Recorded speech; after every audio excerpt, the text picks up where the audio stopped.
so here I'm going to model for you about your interactive notebook, how to set it up, and how to get started on it.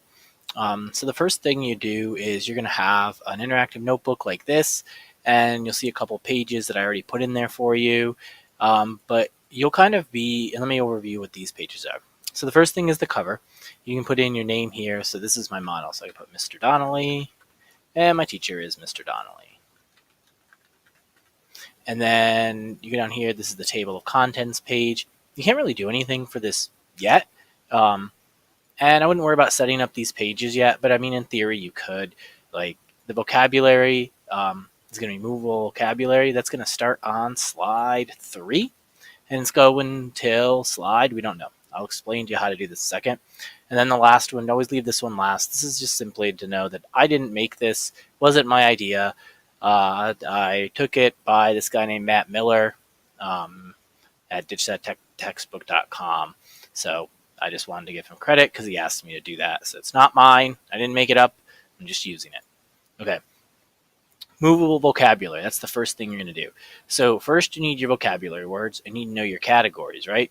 So the categories we're going to sort these words into are going to be alphabetically. So we're going to start with category 1 would be A, and then B, right? But you can see there's only 4 categories. So what you're going to have to do is duplicate this slide. So I can duplicate it, and that means I could do A, B, C, D, E, F, G, H, right? So there's 26 letters. I can fit 4 on a slide.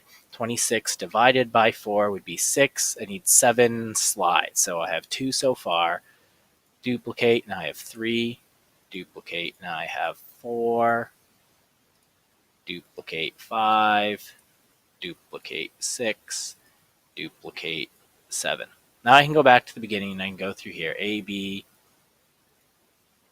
C, D, right? Now say you mess this up. You're also going to have access to this file, which is the template. This is the template with a whole bunch of different pages to put in your interactive notebook. And I'll occasionally add some to this where you will simply go in and you can come into the template. You won't be able to edit it. You right click and you don't hit duplicate, but you should have the ability to copy it. And then you can copy the slide, and then you go to your interactive notebook, and you can right click and hit paste. And it will put that new slide in here, which you can see on mine. Now it goes back to that category 1. It's going to ask you to link the slides. You don't want to ever link it because this is your notebook.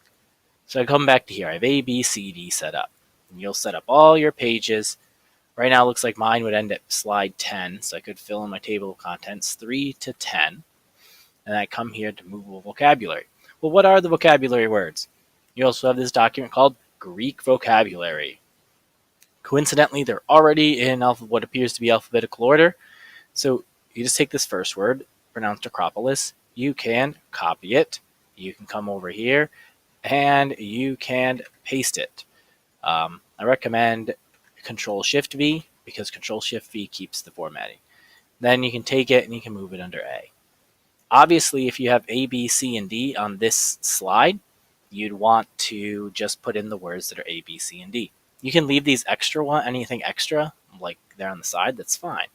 So I have A, B, C, D. So I go up to diarchy, then E and F would be on my next one, where I would put category 1 as E, and then I could put in an E word, force, Control C, and Control V, Control Shift V. And I have this, and I can slide it under there.